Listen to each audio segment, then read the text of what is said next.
Assalamualaikum warahmatullahi wabarakatuh. Masih bersama dengan saya Ervina Rahmawati, SSDMPH pada mata kuliah KKPMPH. Pada video kali ini saya akan menjelaskan kembali tentang makrosomi yang sudah dibahas sedikit pada video sebelumnya. Makrosomi ini merupakan janin yang lahir dengan berat badan lebih dari 4.000 gram atau lebih dari 4 kg. Penyebabnya yaitu ibu dengan diabetes mellitus atau kencing manis, kemudian adanya faktor keturunan dan multivaritas atau kehamilan lebih dari 2 tahun. Komplikasinya yaitu terjadi reganan dinding rahim oleh anak yang sangat besar, dapat menimbulkan inersia dan kemungkinan perdarahan prostata. Inersia uteri ini sendiri yaitu kurangnya kontraksi pada uterus. Penanganan yaitu partus per vaginal dengan episiotomi secara lebar dan dengan metode Macrobert. Sedangkan penanganan yang lain jika pada partus per vaginal ini tidak memungkinkan, maka dilakukan tindakan seksio sesar atau selanjutnya hidrosefalus. Hidrosefalus ini adalah cairan otak di dalam ventrikel otak yang berlebihan sehingga kepala atau tengkorak dari janin membesar.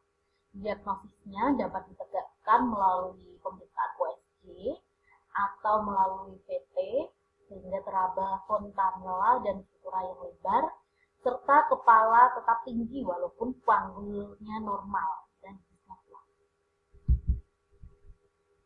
Selanjutnya, setelah kita mempelajari tentang kelainan janin, kita pelajari kelainan bentuk plasenta. Yang pertama, kelainan plasenta bilobata atau trilobata. Yaitu kalau bilobata adalah plasenta yang terdiri dari 2 lobus, sedangkan trilobata adalah plasenta yang terdiri dari 3 bagian lobus. Selanjutnya ada plasenta fenestra, ini adalah plasenta yang berlubang. Kalau pada keadaan normal, plasenta itu tidak ada lubangnya, tapi pada keadaan plasenta fenestra ini terdapat lubang pada plasenta. Selanjutnya ada plasenta marginata atau circumvallata. Ini adalah pada pinggir plasenta terdapat lingkaran jaringan yang berwarna putih seperti cincin. Selanjutnya ada plasenta subcenturiata, ada yang terdapat uri tambahan yang terhubung dengan pembuluh darah pada plasenta lobus yang besar atau lobus normalnya.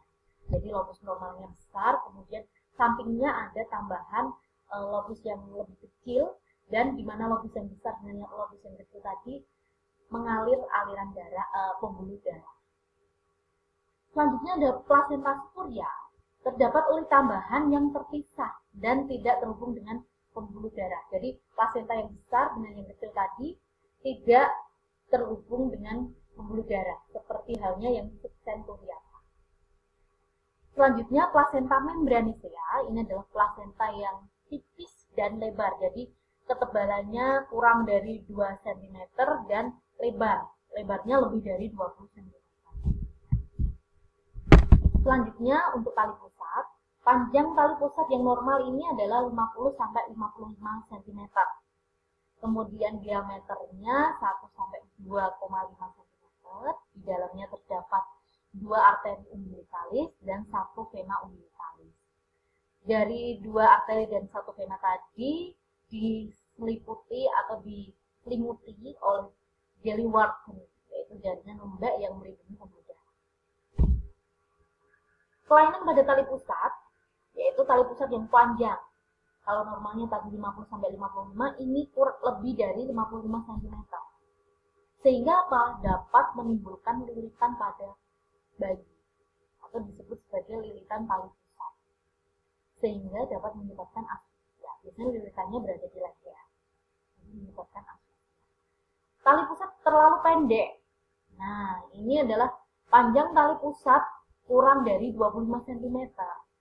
Sehingga pada saat persalinan, tali pusat dapat terekam sehingga aliran darah dalam pembuluh darah ini terganggu, menyebabkan juga asfiksia pada janin. Bila tarikan tali pusat ini terlalu kuat, dapat terjadi abduksio plasenta atau solusio plasenta.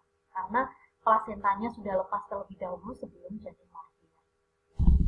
Dan simpul palsu, ini adalah karena adanya varises atau tumpukan dari Wharton. Selanjutnya ada simpul tali pusat. Ini bila tarikan pada tali pusat terlalu kuat, jadi terlalu simpul, terlalu tertali, maka bisa mengganggu aliran darah dan menyebabkan asfiksia pada janin. Selanjutnya ada tali pusat terlampau halus. Jadi selaput dari tali pusat maupun jari Whartonnya kurang banyak, sehingga tali pusat ini mudah untuk robek maupun. Dan yang terakhir ada insersio filamentosa. Ini adalah kelainan insersi atau implantasi dari tali pusat yang tidak berinsersi langsung ke plasenta, tetapi insersinya pada selaput ketuban atau membran amnion dan sebagainya. Sehingga apa? Ketika terjadi ketuban pecah, maka pembuluh darah yang ada pada tali pusat tadi juga akan ikut pecah, sehingga terjadi perdarahan sesaat setelah ketuban.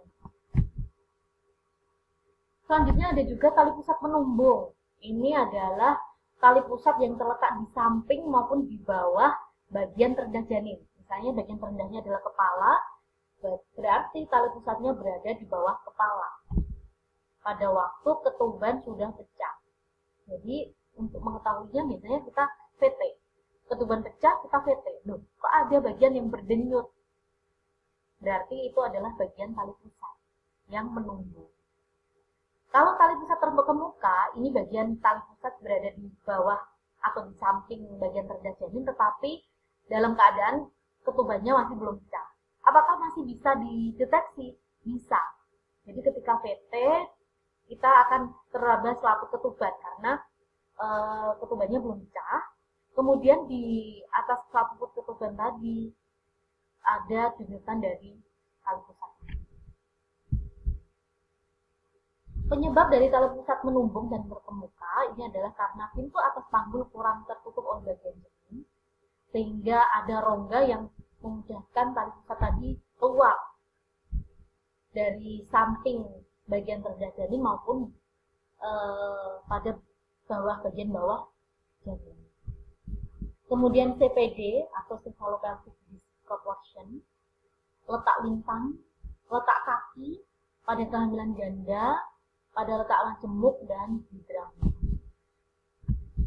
Diagnosisnya tadi seperti yang saya jelaskan, daripada pemeriksaan dalam seraba benda seperti yang berdenyut atau kalau tali pusat nampak keluar dari kaki. Terapinya apa? Segera lakukan reposisi tali pusat. Jadi tali pusat dimasukkan kembali dengan cara memasukkan jari kita ke dalam jari bidan atau dokter ke dalam lubang vagina, kemudian bagian serviks, dan dimasukkan bagian tali pusat. Selanjutnya tali pusat yang menumbung, jika anak hidup maka biasanya lebih baik dilakukan ST, karena kalau dilakukan perkawinan sedangkan tali pusatnya berada di bawah bagian terendah janin, maka takutnya akan menekan bagian tali pusat tadi, sehingga apa? Aliran darah maupun oksigen dari ibu ke janin akan berkurang, bahkan dapat menyebabkan kematian pada janin. Kalau tali pusat menumbung anaknya sudah mati, maka bisa dilakukan waktu puasa. Air ketuban atau likor amni, ini adalah cairan yang mengisi rongga amnion. Biasanya jumlah normalnya 1 sampai 1,5 liter. Nah, bagaimana untuk kelainan air ketuban? Ada 2 kelainan air ketuban, di mana air ketuban terlalu banyak atau hidramion atau polyhidramion, dan air ketuban terlalu sedikit atau oligohidramion. Dikatakan hidramion jika jumlah dari air ketuban lebih dari 2 liter. Sering disertai dengan cacat bawaan pada bayi dan pada ibu dengan DM. Keadaan ini menimbulkan TFU atau tinggi fundus uterus lebih besar dari usia kehamilan normalnya. Kadang menimbulkan keluhan sesak nafas pada ibu serta kelemahan his atau kontraksi. Pada keadaan oligohidramion, jumlah air ketuban kurang dari 500 cc dinding rahim menekan janin, mengganggu pertumbuhan janin sehingga bisa menyebabkan kecacatan. Sering terjadi pada agenesis ginjal. Selanjutnya kita akan membahas tentang gemeli, yaitu bayi atau janin yang kembar, kehamilan janin kembar. Seperti ini gambarannya, ada 2 janin kali ini. Apakah gemeli itu harus 2 janin? Bisa juga 3 atau triplet, bisa 4, 5, dan seterusnya. Gemeli ini dibagi menjadi 2 macam, yaitu kehamilan kembar dengan 2 telur, yaitu 2 telur atau 2 ovum dibuahi oleh 2 sperma, atau 1 telur dibuahi oleh 1 sperma, kemudian setelah terjadi pembuahan atau fertilisasi, kemudian akan berkembang membelah menjadi 2. Jadi berasal dari monozigot akan membelah menjadi 2 individu. Ini biasanya nanti hasilnya adalah kembar identik. Jadi antara satu anak dengan anak yang lainnya mirip sekali, susah untuk dibedakan. Tetapi pada kembar 2 telur ini seperti kakak beradik, jadi belum tentu mirip. Miripnya hanya sedikit sekali, dan biasanya bisa juga antara laki-laki dan perempuan.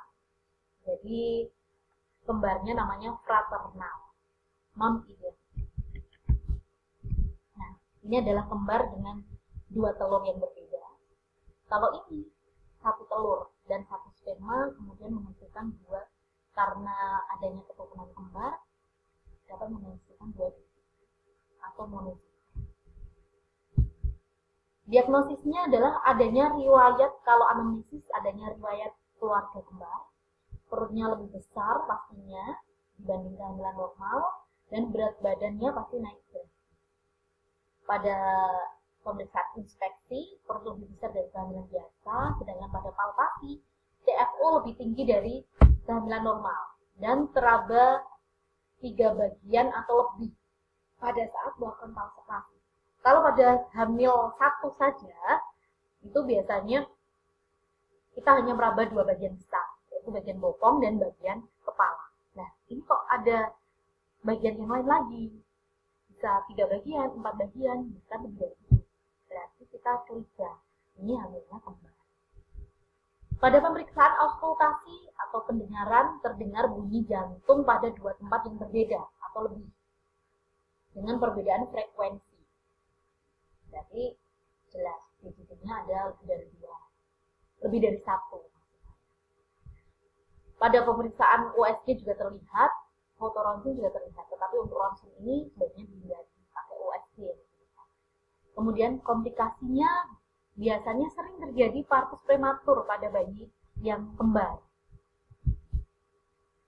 Selanjutnya kita membahas yang terakhir adalah KPD atau ketuban pecah dini, yaitu pecahnya selaput ketuban sebelum proses persalinan berlangsung. Jadi kalau normalnya biasanya sudah ada tanda-tanda persalinan, ada pembukaan serviks, kemudian ada keluar lendir darah, ada kontraksi uterus, baru setelah pembukaannya pada fase aktif terjadi pecah ketuban. Tetapi pada keadaan tertentu ini terjadi ketuban pecah dini. Jadi belum ada sama sekali tanda-tanda persalinan, belum ada pembukaan serviks, belum ada kontraksi, belum ada lendir darah, tetapi tiba-tiba ketubannya pecah. Nah, keadaan inilah yang disebut KPD atau ketuban pecah dini. Komplikasinya apa? Kalau ini terjadi pada umur kehamilan kurang dari 37 minggu, maka dapat terjadi persalinan prematur. Kemudian infeksi juga korioamnionitis atau sepsis jika tidak segera ditangani. Karena pada keadaan KPD ini, selaput ketuban sudah robek, sehingga mudah sekali masuknya kuman. Pada fungsi dari selaput ketuban itu sebenarnya adalah untuk mencegah masuknya kuman. Tapi kalau sudah sobek, maka kuman akan mudah untuk masuk ke dalam rongga dari atau cairan amnion dan dapat menginfeksi janin. Ini yang berbahaya. Kemudian diagnosisnya adalah in speculo, yaitu dengan kita melihat apakah ada cairan ketuban yang merembes, atau dengan nitrazin test atau tes kertas lakmus. Jika kertas lakmusnya warnanya merah, kita masukkan ke dalam serviks untuk mendapatkan tadi basal